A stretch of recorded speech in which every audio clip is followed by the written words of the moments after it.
السلام عليكم ورحمة الله وبركاته. الحمد لله رب العالمين وصلى الله على نبينا محمد وعلى آله وأصحابه أجمعين أما بعد. اللهم انفعنا بما علمتنا وعلمنا ما ينفعنا وزدنا علما يا رب العالمين.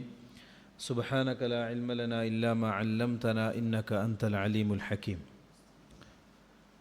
പ്രിയമുള്ള വിദ്യാർത്ഥികളെ, നമ്മൾ ഇന്ന് പഠിക്കുന്നത് അൽ-അർബഊൻ അൻ-നവവിയയിലെ 5-ാമത്തെ ഹദീസാണ്. عن أم المؤمنين أم عبد الله عائشة رضي الله عنها قالت قال رسول الله صلى الله عليه وسلم من أحدث في أمرنا هذا ما ليس منه فهو رد. رواه البخاري ومسلم. وفي رواية لمسلم من عمل عملا ليس عليه أمرنا فهو رد. വളരെ ചെറിയ ഹദീസാണ്. ഈ ഹദീസിനെ സംബന്ധിച്ച് നമ്മുടെ കിതാബിൻ്റെ തുടക്കത്തിൽ നമ്മൾ സൂചിപ്പിച്ചിട്ടുണ്ട് അല്ലേ? ദീനിൻ്റെ 3 അടിസ്ഥാനപരമായ ഹദീസുകൾ. 1 ഹദീസ് ജിബ്രീൽ, 2 ഹദീസ് ആയിഷ, ഈ ഹദീസ്. 3-ാമത്തത് ഹദീസ് ഇന്നൽ ഹലാല ബയ്യിനുൻ വ ഇന്നൽ ഹറാമ ബയ്യിൻ, ഇൻഷാ അല്ലാഹ് വരുന്ന ഹദീസ്. ഈ 3 ഹദീസാണ് ദീനിൻ്റെ അടിസ്ഥാനം. ഈ 3 ഹദീസ് പഠിച്ചാൽ ദീനിൻ്റെ ഏറെക്കുറെ മുഅ്ദമുൽ ഭാഗങ്ങളും പഠിച്ചതിന് തുല്യമാണ്. അപ്പോൾ ഈ ഹദീസ് അൻ ഉമ്മിൽ മുഅ്മിനീൻ ഉമ്മി അബ്ദില്ല ആയിഷ റളിയല്ലാഹു അൻഹ, ആയിഷ റളിയല്ലാഹു അൻഹ ഉദ്ധരിക്കുന്ന ഹദീസാണ്. ഉമ്മുൽ മുഅ്മിനീൻ എന്ന് പറഞ്ഞാൽ ഉമ്മുൽ മുഅ്മിനീൻ ലഖബാണ്. ആയിഷ റളിയല്ലാഹുവിൻ്റെ ലഖബ്. യഥാർത്ഥത്തിൽ ആയിഷ ബീവിക്ക് മാത്രമല്ല, റസൂലുള്ളാഹി തങ്ങളുടെ എല്ലാ ഭാര്യമാരും, റസൂലുള്ളാഹി തങ്ങൾ എത്ര ഭാര്യമാരുണ്ട്? മുത്തഫഖുൻ അലൈഹി 11 ഭാര്യമാരെന്ന. ഈ 11 പേർക്കും ഉമ്മുൽ മുഅ്മിനീൻ എന്ന് പറയും അല്ലേ? അള്ളാഹു അങ്ങനെയാണ് അവർ പരിചയപ്പെടുന്നത് സൂറത്ത് അഹ്സാബിൽ. വഅസ്വാജുഹു ഉമ്മഹാതുഹും, അവർ മുഅ്മിനീങ്ങളുടെ ഉമ്മമാരാണ്. അതുകൊണ്ട് തന്നെ എല്ലാ മുഅ്മിനീങ്ങൾക്കും എന്ത് ചെയ്യാം? അവരെ കാണാം, ജായിസാണ്. അതേപോലെ അവർക്ക് മുഅ്മിനീങ്ങളെയും കാണാം, മക്കളല്ലേ. അതേപോലെ റസൂലുള്ളാഹി തങ്ങളുടെ വഫാത്തിന് ശേഷം റസൂലുള്ളാഹി തങ്ങളുടെ ഭാര്യമാരെ മറ്റൊരാൾക്ക് കല്യാണം കഴിക്കാൻ പാടില്ല. കാരണം അവർ ഉമ്മഹാത്തുൽ മുഅ്മിനാണ്, മുഅ്മിനീങ്ങളുടെ ഉമ്മയാണ്. കല്യാണം കഴിക്കാനും പാടില്ല. മനസ്സിലാകുന്നുണ്ടോ? എല്ലാ ഭാര്യമാർക്കുള്ള ലഖബാണിത് ഉമ്മുൽ മുഅ്മിനീൻ എന്നുള്ളത്. പിന്നെ ഉമ്മി അബ്ദില്ല, ഉമ്മി അബ്ദില്ല എന്ന് പറഞ്ഞാൽ ആയിഷ റളിയല്ലാഹുവിൻ്റെ കുന്നിയത്താണ്. യഥാർത്ഥത്തിൽ ആയിഷ റളിയല്ലാഹുവിന് മക്കളുണ്ടായിട്ടുണ്ടോ? ഇല്ല. ചില അഭിപ്രായങ്ങൾ കാണാം, ആയിഷ ബീവിക്ക് വയറ്റിലുണ്ടായിരുന്നു, പിന്നെ അത് പോയതാണ്. അലസിപ്പോവെന്ന് പറയില്ലേ, അതേപോലെ അലസിപ്പോയതാണ്. ചില റിപ്പോർട്ടുകളിൽ കാണാം പ്രസവിച്ചിരുന്നു, പക്ഷെ അത് മരണപ്പെട്ടുപോയി, പുറത്തേക്ക് വന്നത് തന്നെ മരിച്ചിട്ടാണ് എന്നും കാണാം. പക്ഷേ അല്ലാഹു അലം, ആയിഷ ബീവി അങ്ങനെ കുട്ടി ഉണ്ടായിട്ടില്ല എന്നതാണ് അധിക പണ്ഡിതന്മാരും പറയുന്നത്. അത് സഖ്തും ഉണ്ടായിരുന്നില്ല, കുട്ടി ഉണ്ടായിരുന്നില്ല. റസൂലുള്ളാഹി തങ്ങൾ വഫാത്താകുമ്പോൾ എത്ര വയസ്സായിരുന്നു ആയിഷ തൻ്റെ പ്രായം? 18 വയസ്സ്. 6-ാമത്തെ വയസ്സിലാണ് റസൂലുള്ളാഹി തങ്ങൾ കല്യാണം കഴിക്കുന്നത്. 6-ാമത്തെ വയസ്സിൽ. 9-ാമത്തെ വയസ്സിലാണ് റസൂലുള്ളാഹി തങ്ങൾ വീട് കൂടുന്നത്, അതായത് ഒന്നിച്ച് ജീവിക്കാൻ, താമസിക്കാൻ തുടങ്ങിയത് 9-ാമത്തെ വയസ്സിൽ. റസൂലുള്ളാഹി തങ്ങൾ വഫാത്താകുമ്പോൾ 18 വയസ്സ് പ്രായം. ഉമ്മഹാത്തുൽ മുഅ്മിനീനിൽ ഏറ്റവും കൂടുതൽ ഹദീസ് റിപ്പോർട്ട് ചെയ്ത സഹാബി വനിതയാണ് അല്ലേ? ആയിഷ റളിയല്ലാഹു അൻഹ. ഒരു കാര്യത്തിൽ തർക്കമില്ല, ആയിഷ റളിയല്ലാഹു അൻഹ അഅലമു നിസാഇൽ ആലം, ലോകത്ത് മുമ്പ് കഴിഞ്ഞു പോയതും ഇപ്പോൾ കഴിഞ്ഞുകൊണ്ടിരിക്കുന്നതും ഇനി വരാൻ പോകുന്നതുമായ സകല സ്ത്രീകളിലും ഏറ്റവും കൂടുതൽ ഇൽമ് ആയിഷ റളിയല്ലാഹു മുത്ലഖൻ, ഒരു സംശയത്തിലില്ല. അതേപോലെ റസൂലുള്ളാഹി തങ്ങൾക്ക് ഏറ്റവും കൂടുതൽ ഇഷ്ടപ്പെട്ട വ്യക്തിയും ആയിഷ റളിയല്ലാഹു അൻഹ ആണ് അല്ലേ? ഒരു സഹാബി ഒന്ന് ചോദിക്കും റസൂലുള്ളാഹി തങ്ങളോട്, നിങ്ങൾക്ക് ഏറ്റവും ഇഷ്ടം ആരെയാണ്? റസൂൽ പറയും ആയിഷ. പിന്നെ ആരാണ്? സുമ്മ അബൂഹ, പിന്നെ ആയിഷയുടെ ഉപ്പയാണ്. അപ്പോൾ റസൂലുള്ളാഹി തങ്ങൾക്ക് ഏറ്റവും ഇഷ്ടപ്പെട്ട സ്ത്രീയും ഇന്ന് ഭൂമി ലോകത്തുള്ള എല്ലാ സ്ത്രീകളെക്കാൾ ഏറ്റവും വലിയ പണ്ഡിതയുമാണ്, അറിവുള്ള സ്ത്രീയുമാണ് ആയിഷ റളിയല്ലാഹു അൻഹ. റസൂലുള്ളാഹി തങ്ങളുടെ മറ്റ് ഭാര്യമാർ 7 ഹദീസ്, 33 ഹദീസ്, 14 ഹദീസ് അത്രയൊക്കെ റിപ്പോർട്ട് ചെയ്തിട്ടുള്ളൂ. പക്ഷേ ഒരു ഹദീസ് റിപ്പോർട്ട് ചെയ്യാത്ത സ്ത്രീകളുണ്ട്. പക്ഷേ ആയിഷ റളിയല്ലാഹു എത്ര ഹദീസ് റിപ്പോർട്ട് ചെയ്തിട്ടുണ്ട്? 2210ഓളം ഹദീസ് റിപ്പോർട്ട് ചെയ്യുന്നുണ്ട്. അപ്പോൾ ഹദീസിൻ്റെ പകുതി ഭാഗം ആയിഷ റളിയല്ലാഹു ഉദ്ധരിക്കുന്നത്. മറ്റുള്ള ഭാര്യമാർ ഉദ്ധരിച്ച ഹദീസുകൾ ആയിഷ റളിയല്ലാഹുവിൻ്റെ ഹദീസിൻ്റെ 100-ൽ 1 പോലും ആകൂല എന്നാണ് പണ്ഡിതന്മാർ പറയാറുള്ളത്. ഉമ്മു അബ്ദില്ല എന്ന് പറയാൻ കാരണം കുട്ടി ഉണ്ടായിരുന്നില്ല. പക്ഷേ ആയിഷ റളിയല്ലാഹുവിൻ്റെ സഹോദരി അസ്മ റളിയല്ലാഹു അൻഹ, അസ്മയുടെ മകനാണ് അബ്ദുല്ലാഹിബിൻ സുബൈർ.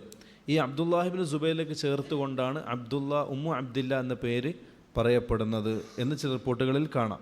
അതല്ല, അള്ളാഹ്ക്ക് ഏറ്റവും ഇഷ്ടപ്പെട്ട പേരേതാ? അബ്ദുല്ലാ വ അബ്ദുറഹ്മാൻ.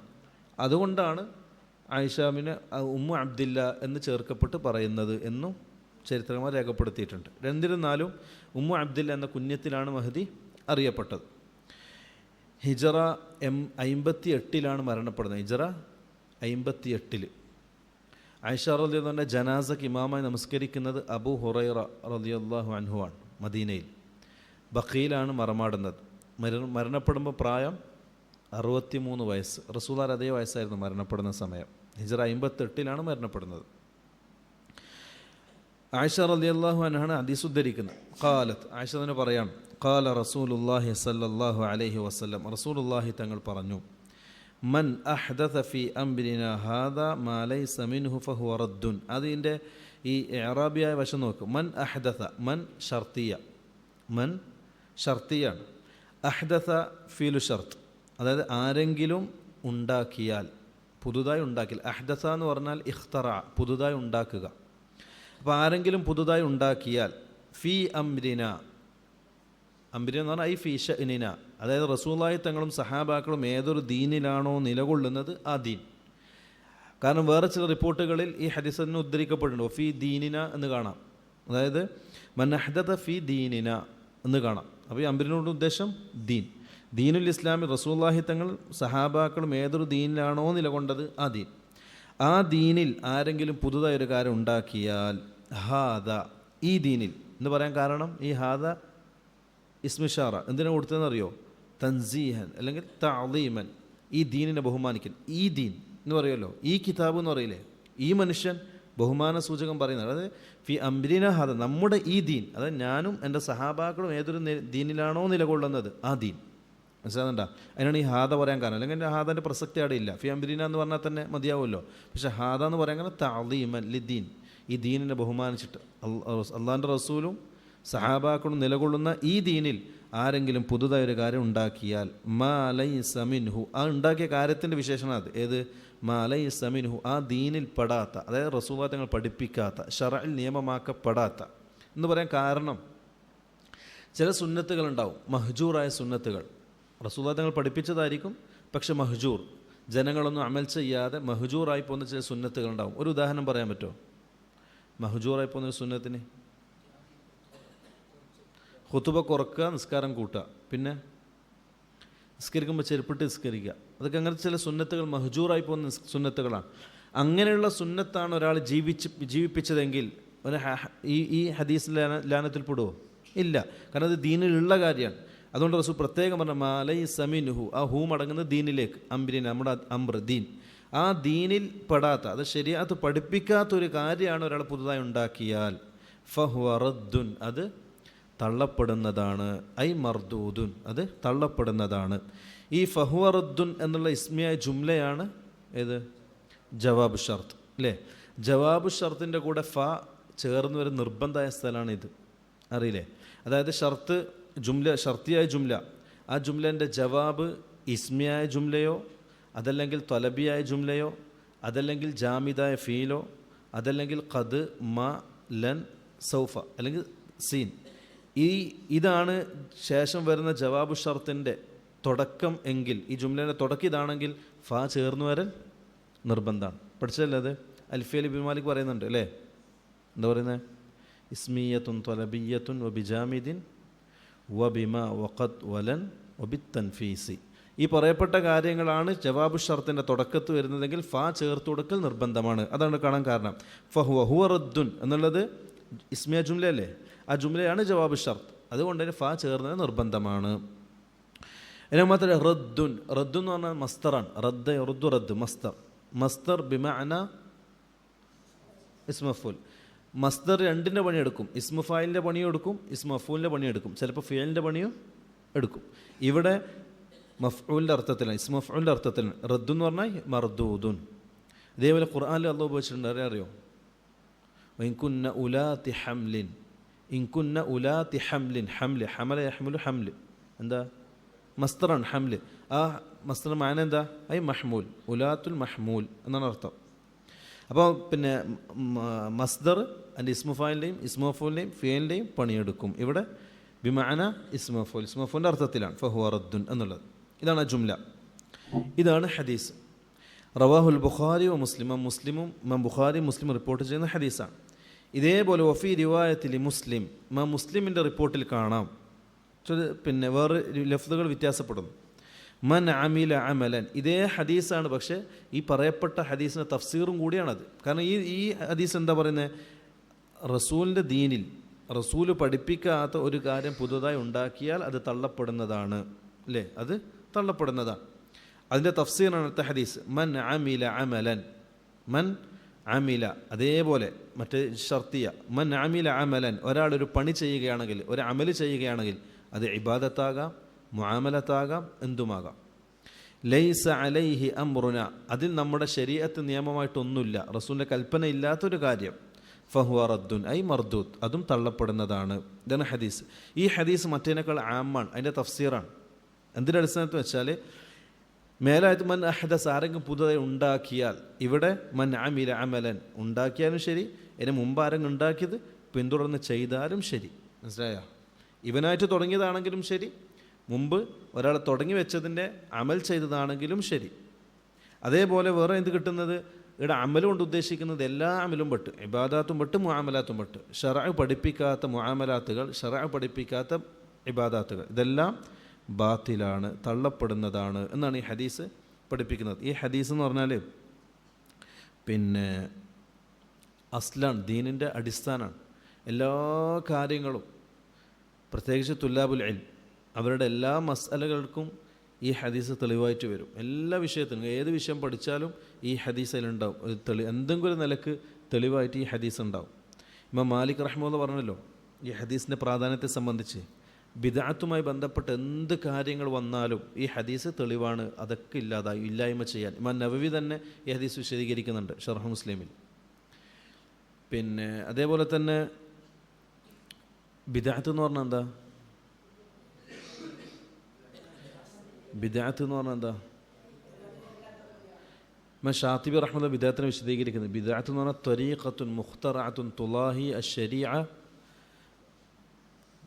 ബിഖസ്ദി തഖർറുബ് ഇലല്ലാഹ്, അല്ലേ? അതായത് ശരീഅത്തിനോട് കിടപിടിക്കുന്ന രൂപത്തിൽ പുതുതായി ഉണ്ടാക്കപ്പെട്ട ഒരു കാര്യം. അതെന്തിനുണ്ടാക്കുന്നത്? അള്ളാഹുലേക്ക് അടുക്കുന്നതിന് വേണ്ടി, അള്ളാഹുലേക്ക് അടുക്കുന്നതിന് വേണ്ടി. അപ്പം ഇഖ്ലാസോടുകൂടി ചെയ്യുന്ന കാര്യങ്ങളാണ് ബിദ്അത്ത് എന്ന് പറയുന്നത്. ഇപ്പോൾ സാധാരണ അങ്ങനെയാണല്ലോ, ബിദ്അത്തായ ഒരു കാര്യം ഒരാൾ ചെയ്യുന്നത് എന്തിൻ്റെ അടിസ്ഥാനത്തിലാണ്? കൂലിട്ടാൻ വേണ്ടിയിട്ടല്ലേ? അത് മാത്രമല്ല, നല്ല ഇഖ്ലാസോട് കൂടിയായിരിക്കും ചെയ്യുക. സ്വന്തം കാര്യമുണ്ടോ? ഇല്ല, തള്ളപ്പെടുന്നതാണ്. അതുകൊണ്ടാണ് പണ്ഡിതന്മാർ ഈ ഹദീസ് നമുക്ക് ഏറ്റവും കിട്ടുന്ന ഒരു ഫായിദ ഇതാണ്. ദീൻ, ഒരു അമല് സ്വീകരിക്കപ്പെടാൻ 2 ഷർത്തുകളുണ്ട്. ഒന്ന് അൽ ഇഖ്ലാസ്, 2 ഇത്തിബാഉ നബി സല്ലല്ലാഹു അലൈഹി വസല്ലം. ഒന്ന്. രണ്ടാമത്തെ ഫായിദ എന്ന് വെച്ചാൽ നിരോധിക്കപ്പെട്ട എല്ലാ വസ്തുക്കളും യഖ്തദി ഫസാദൽ മൻഹി അൻഹു. പഠിച്ചല്ലേ? നിരോധിക്കപ്പെട്ട കാര്യം അത് തേടുന്നത് ഫസാദിനെയാണ്. ഇപ്പോൾ ഒരു കാര്യം നിരോധിച്ചു, ഹൈദുള്ള പെണ്ണ് നിസ്കരിക്കാൻ പാടില്ല, അപ്പോൾ നിസ്കരിച്ചു, എൻ്റെ ഹുക്മെന്താ? നിസ്കാരത്തിൻ്റെ ബാത്തിലാണ്. ഇപ്പോൾ നിരോധിക്കപ്പെട്ട എല്ലാ സാധനത്തെ അസ്ലെന്താണ്? അത് ബാത്തിലാണ് എന്നുള്ളതാണ്. മനസ്സിലാകുന്നുണ്ടോ? ഇതാണ് ഈ ഹദീസ് നമുക്ക് പ്രത്യേകമായിട്ട് പഠിക്കാനുള്ള ഫായിദകൾ.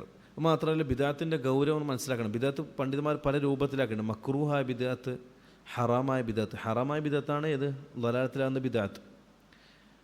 പിന്നെ ഈ 2 ബിദ്അത്തിൽ പണ്ട് വളരെ ഗൗരവത്തിൽ തന്നെ അതിനെ കണ്ടിട്ടുണ്ട്. അത് മാത്രമല്ല ഹലാലായ ബിദ്അത്ത് ചില കാര്യങ്ങളുണ്ട്. ഹലാലായ ബിദ്അത്ത് എന്താ? ഹലാലായ ബിദ്അത്ത്